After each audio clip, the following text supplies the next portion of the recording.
हरे कृष्णा। ओम नमः भगवते वासुदेवाय। ओम नमः भगवते वासुदेवाय। ओम नमः भगवते वासुदेवाय। नारायणं नमस्कृतं नरं चैव नरोत्तमं देवीं सरस्वतीं व्यासं ततो जयमुदीरये।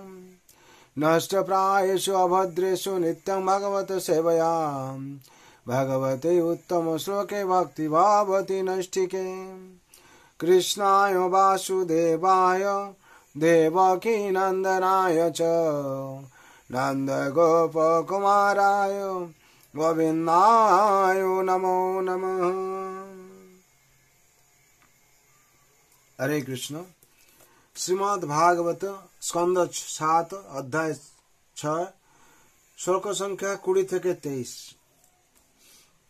20, 21, 22, 23। परावरेषु भूतेषु ब्रह्मान्तस्थावरादिषु भौतिकेषु विकारेषु भूतेष्वतो महत्सु च गुणेषु गुणसामेश्च गुणवित्ति करे तथा एक एव परो आत्मा भगवानीश्वर हव्याय प्रत्यगात्मस्वरूपेण दृश्यरूपेण च स्वयं व्यापक निर्देश्य यह निर्देशो अविकल्पितम् केवलानुभवानंद स्वरूप परमेश्वरम माययांत हितेश्वर्यम ইয়তে গুণ সর্গয়াম। এখানে অনুবাদ বলা হচ্ছে পরমেশ্বর ভগবান যিনি অচ্যুত এবং অব্যয়, তিনি বৃক্ষলতা আদি স্থাবর জীব থেকে শুরু করে ব্রহ্মা পর্যন্ত বিভিন্ন প্রকার জীবের মধ্যে বিরাজমান। তিনি নানা প্রকার জড় সৃষ্টিতে, জড় উপাদানে, মহতত্ত্বে,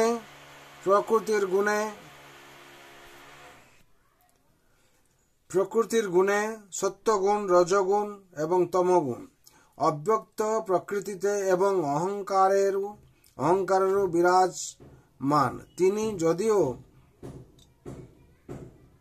এক, তবুও তিনি সর্বত্র বিরাজমান এবং তিনি চিন্ময় পরমাত্মা এবং সর্বকারণের পরম কারণ, যিনি সমস্ত জীবের অন্তরে সাক্ষীরূপে বিরাজ করেন। তাকে ব্যাপ্য এবং সর্বব্যাপ্ত পরমাত্মা বলে ইঙ্গিত করা হলেও প্রকৃতপক্ষে তিনি বর্ণনাতীত। তিনি অবিকারী এবং অবিভাজ্য। তাকে কেবল পরম সচিদানন্দ রূপে অনুভব করা যায়। নাস্তিকদের কাছে মায়ার আবরণে আচ্ছাদিত থাকার ফলে তারা মনে করে যে তার অস্তিত্ব নেই। তাৎপর্য: ভগবান কেবল পরমাত্মা রূপে সমস্ত জীবের মধ্যেই বিরাজমান নন, তিনি সমগ্র সৃষ্টি জুড়ে ব্যাপ্ত। তিনি সমস্ত পরিস্থিতিতে সর্বকালে বিরাজমান। তিনি ব্রহ্মার হৃদয়ে বিরাজমান, আবার কুকুর, শূকর, বৃক্ষ, লতা আদি ইত্যাদি হৃদয়েও বিরাজমান। তিনি সর্বত্র বিদ্যমান। তিনি কেবল জীবের হৃদয়েই বিরাজমান নন, তিনি সমস্ত জড় বস্তুতে, এমনকি অণু পরমাণুতেও বিরাজমান। জড় বৈজ্ঞানিকরা যে প্রোটন ইলেকট্রন আদি অন্বেষণ করছে, তিনি তার মধ্যেও বিরাজমান। ভগবান 3 রূপে বিরাজ করেন: ব্রহ্ম, পরমাত্মা এবং ভগবান।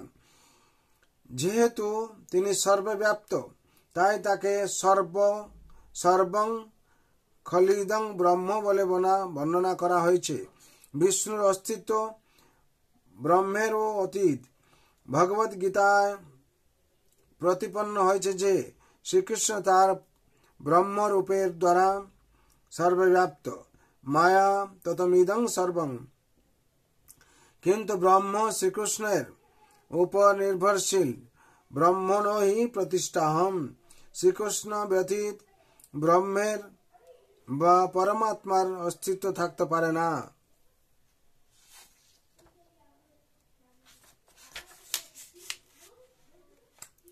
তাই ভগবান হচ্ছেন পরম তত্ত্বের চরম উপলব্ধি। যদি তিনি পরমাত্মা রূপে সকলের হৃদয়ে বিরাজ করেন, তবুও ব্যক্তিগত রূপে অথবা সর্বব্যাপী ব্রহ্মা রূপে তিনি এক।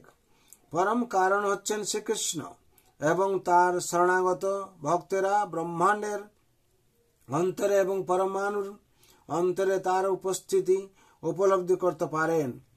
ব্রহ্মাণ্ড অণ্ডান্তর স্তপরমাণু চয়ান্তর স্তম। এই উপলব্ধি কেবল ভগবানের শ্রীপাদ পদ্মে সর্বতভাবে শরণাগত ভক্তের পক্ষেই সম্ভব। অন্যদের পক্ষে তা অসম্ভব।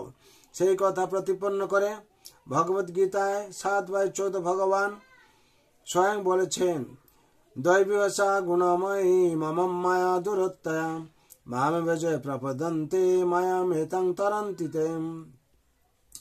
ভগবান জীব ভক্তিময়ী প্রবৃত্তিতে শরণাগতির পন্থা স্বীকার করেন। বিভিন্ন শরীরে বিভিন্ন লোকে ভ্রমণ করার পর জীব যখন ভগবত ভক্তের কৃপায় পরম সত্যকে যথাযথভাবে হৃদয়ঙ্গম করতে পারেন, তখন তিনি ভগবানের শরণাগত হন। যে কথা ভগবত গীতায় প্রতিপন্ন হয়েছে, বহুনাং জন্ম জন্মান্তে জ্ঞানবাত্মা প্রপদ্যতে। দৈত্য কুলোদ্ভূত প্রহ্লাদ মহারাজের সহপাঠীরা মনে করছিল যে পরম তত্ত্বের উপলব্ধি অত্যন্ত কঠিন।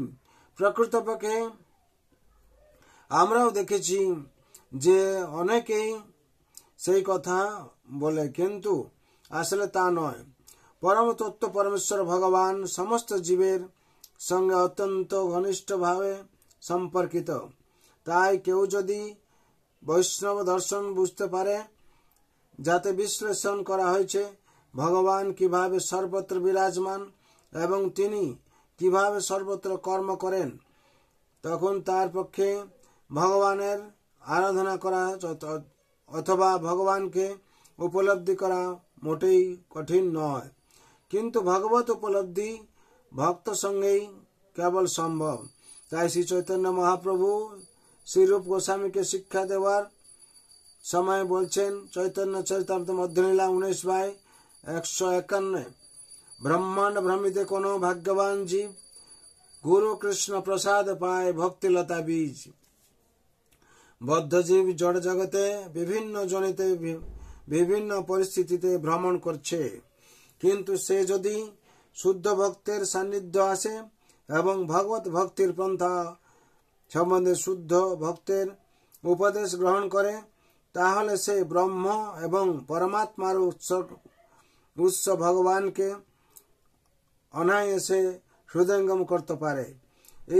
এই প্রসঙ্গে শ্রীল মাধবাচার্য বলেছেন, অন্তর্যামী প্রত্যাগাত্মা ব্যাপ্ত কলো হরি স্মৃতহম প্রকৃতা তমস্যাবৃতা তৎ হরে বৈশ্বর্জন জ্ঞান জ্ঞায়তে। ভগবান অন্তর্যামী রূপে সকলেরই হৃদয়ে বিরাজমান এবং শরীরের দ্বারা আবৃত আত্মায়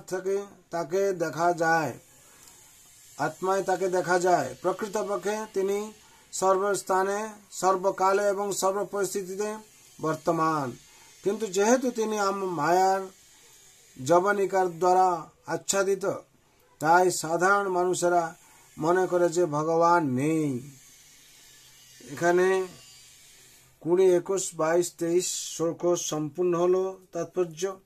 এখানে বিশেষ করে ভগবান কি উপদেশ দিয়েছেন সে কথা আমরা জানলাম যে ভগবান সর্বত্র বিরাজ, হরি ব্যাপক সর্বত্র সমানা, প্রেম প্রকট হইমে জানা। আমরা যখন ভক্তিতে ওনার চরণে শরণ নেব, ওনাকে উপলব্ধি করতে পারবো ভগবানকে। আর যতক্ষণ আমাদের বিশ্বাস নেই, আমরা ভগবানকে হৃদয়ঙ্গম করতে পারবো না। কেন? ভগবান বলেছেন যে মায়া আচ্ছাদিত ভাবে আছেন ভগবান। নাহং প্রকাশ সর্বস্ব যোগ মায়া সমর্পিত। ভগবান সব জায়গায় প্রকাশ হন না, একমাত্র ভক্তই তাকে জানতে পারবে। ভক্ত মাম অভিজানন্তি জবান চস্মি তত্ত্বত, ভক্ত একমাত্র জানতে পারবে। তার জন্য আমরা যদি ভগবান শ্রীকৃষ্ণের চরণে শরণ নিতে পারি, শরণ নিই, তাহলে ভগবান উপলব্ধি করতে পারবো। আর জ্ঞান লব্ধা পরা শান্তি, আর যদি সেই জ্ঞান আহরণ করি আমরা তাহলে শান্তি পাবো। তার জন্য প্রহ্লাদ মহারাজ এখানে সেই উপদেশ দিচ্ছেন। আর ভগবান কি কি বলছেন, গীতার শ্লোক কোটেট করা হয়েছে, চৈতন্য চরিতামৃত মধ্যলীলার শ্লোক কোটেট করা হয়েছে।